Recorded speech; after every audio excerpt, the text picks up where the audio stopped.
Good morning বন্ধুরা, আমি মঞ্জুশ্রী আর তোমরা দেখছো বেঙ্গলি ব্লগ উইথ মঞ্জুশ্রী চ্যানেলের আরও একটা নতুন ব্লগ। তো আমি সকাল সকাল চলে এসেছি ছাদে। আসলে কাল বিকেলে না কিছু জামা কাপড় ধুয়ে দিয়েছিলাম, তো সেগুলো একটু হালকা হালকা ভিজে আছে। তো ভাবলাম এই সকালবেলা একটু ছাদে দিয়ে আসি আর সকালের রোদটা গায়ে একটু নিয়ে আসি, ভিটামিন ডি।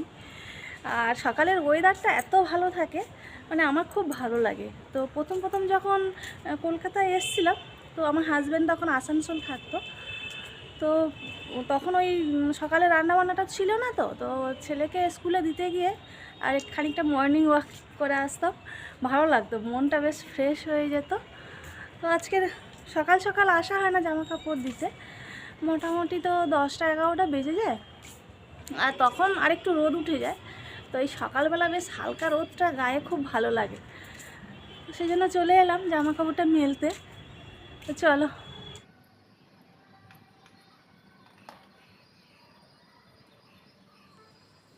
তো দেখো, আমাদের সংসারের কাজ মোটামুটি প্রতিদিন একই থাকে, কম বেশি।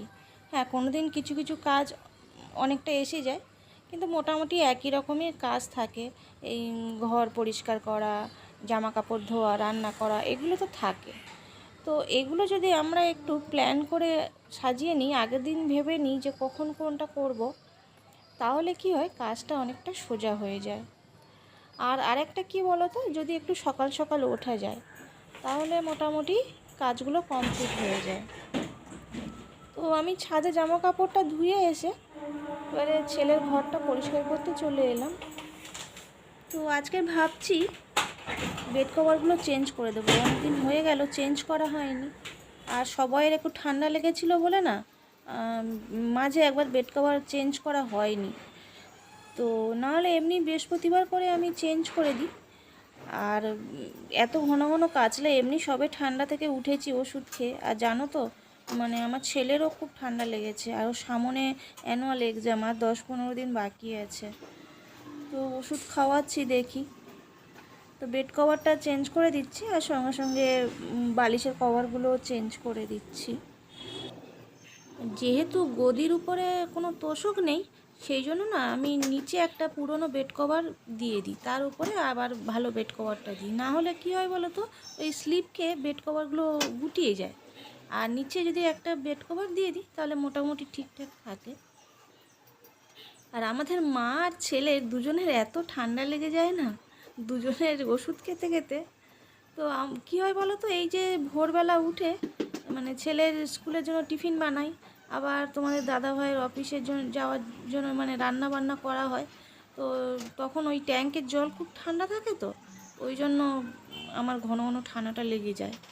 আর আমার ছেলের কেন ঠান্ডা লাগে বলো তো, এই ধরো এই শীতে টুপি পরবে না, মানে এখনকার ছেলেদের এত স্টাইল, শুধু ওই ব্লেজারটা পরেই চলে যায়, এত বকা হয়, তবু কিছুতেই টুপি মাথায় দেবে না।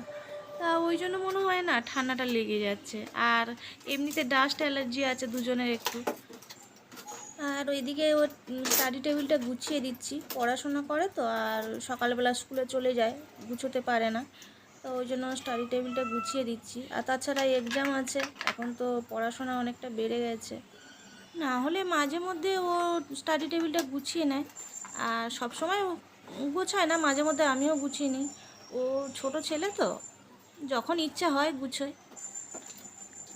আর ঘরের কাজগুলো আমরা যদি ভাবি যে একদিনে সব কিছু ক্লিন করব, তাহলে কিন্তু সেটা কষ্টকর হয়ে ওঠে। তখন কি হয়, হাঁপিয়ে যাওয়া হয়, ভালো লাগে না। আর আমরা যদি ঠিক করে নিই যে এক একটা কাজ এক একটা ভাগ করে নেব, ধরো আজকে ঠিক করা হলো যে প্রত্যেকটা রুমের পাখাগুলো আজকে ক্লিন করব, বা আজকে আলমারিগুলো একটু মুছবো সবকটা ঘরে, তাহলে কি হয়, এরকমভাবে ভাগ করে নিলে কাজটা অনেকটা সহজ হয়ে যায়। আর আমরা যদি জামা কাপড় ধরো পাট করা, আয়রন করা, এই কাজগুলো বিকেলের দিকে করে নিই, তাহলে টাইমটা অনেকটা সেভ হয়। আর সন্ধ্যাবেলা ধরো ছেলেদের একটু পড়াশোনার ব্যাপারটা দেখতে হয়, এগুলো থাকে। আর সকালবেলা তো মানে ঘর দোরগুলো একটু ক্লিন করতে লেগে যায়। তাই বিকেলের টাইমটা জামা কাপড় পাট করা, আয়রন করা, এগুলো করে নিলে টাইমটা অনেকটা বেঁচে যায়। তবে তোমাদেরকে কিন্তু সকাল সকাল উঠতে হবে। একটু বেলা করে উঠলে তো সব কাজই একটু ওলট পালট হয়ে যায়। একটু সকাল সকাল উঠলে দেখবে সব কাজগুলো গুছিয়ে করে নেওয়া হয়ে যায়, আর নিজের জন্য কিছুটা সময় পাওয়া যায়। তো দেখো, তোমাদের সঙ্গে কথা বলতে বলতে আমার দুটো রুম ক্লিন হয়ে গেল, বেড কভারগুলো সব চেঞ্জ করে দিয়েছি। তো আমাদের আরেকটা বেড রুম আছে, সেখানে না ওই গেস্টরা এলে তখন থাকা হয়, ওই জন্য অনেক দিন বাদে বাদে সেখানে বেড কভারটা চেঞ্জ করে দিই। তো তোমাদের রুমটা একবার ঘুরিয়ে দেখিয়ে দিই।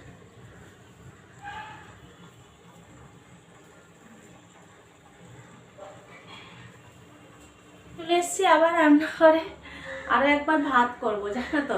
ভাতটা আমি প্রতিদিন দুবার করে করি, মানে তোমার দাদাভাই অফিসে নিয়ে যাওয়াই যখন, তখন একবার ভাতটা করি। আর ওই ভাতটা না, মানে ছেলে সেই 3টের সময় আসে, আর ওই ঠান্ডা ভাতটা দেওয়াটা ঠিক নয়, আর ভাত দুবার গরম করাটা ভালো নয়। তরকারিটা তাও ঠিক আছে, ওই জন্য ভাতটা আমি 1টার দিকে প্রতিদিন বসিয়ে দিই। আর আজকের আবার সকালবেলা শুধু একটাই তরকারি করেছিলাম, মানে সবজি তরকারি, আর ফ্রিজের মধ্যে মাছের ঝোল ছিল, সেই মাছের ঝোল দিয়েছি আর সবজি দিয়েছি, তোমাদের দাদাভাই নিয়ে গেছে। এবারে ছেলে এসে খাবে, ওর জন্য দেখি একটু ডিমের ঝোল করব আর ভাতটা করব। তো চলো রান্নাটা করে নিই। আর যে দিদিটা আমাদের ওই বাসন ধুয়ে দিয়ে যায়, ঘর মুছে দিয়ে যায়, ওনার কাজ করা হয়ে গেছে, বাসনগুলো ধুয়ে দিয়ে গেছে। তো এগুলো নিজেরাও করা যায়, কিন্তু কি বলো তো, আমার ওই ঠান্ডা লেগে যায় ঘন ঘন। তো তোমাদের দাদাভাই তখন বললো যে তুমি একজনকে রাখো, এত ঘন ঘন ঠান্ডা লেগে যাচ্ছে। তো ওই জন্য একজনকে রাখা হয়েছে। তো চলো রান্নাটা করে নিই।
এখন বাজে সন্ধ্যা 7:30, আর ছেলের জন্য একটু টিফিন বানিয়ে দিলাম, দিয়ে আমি আর তোমাদের দাদাভাই একটু বাজারের দিকে যাচ্ছি। টুকটাক কিছু জিনিস নেই, সেইগুলো আনতে যাচ্ছি। তো আমরা এইমাত্র বাজার থেকে এলাম, এখন 9টা বাজে। তো বাজারে টুকটাক কিছু কেনাকাটা ছিল, সেজন্য গেছিলাম। তো কী কী নিয়ে এসেছি তোমাদের একটু দেখিয়ে দিই।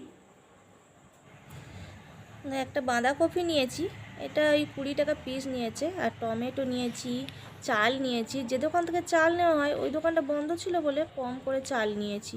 এটা ক্যাপসিকাম, সাদা তেল, 5 ফোড়ন, আলু আর মুড়ি নিয়েছি। আজকের ব্লগটা এখানেই শেষ করব।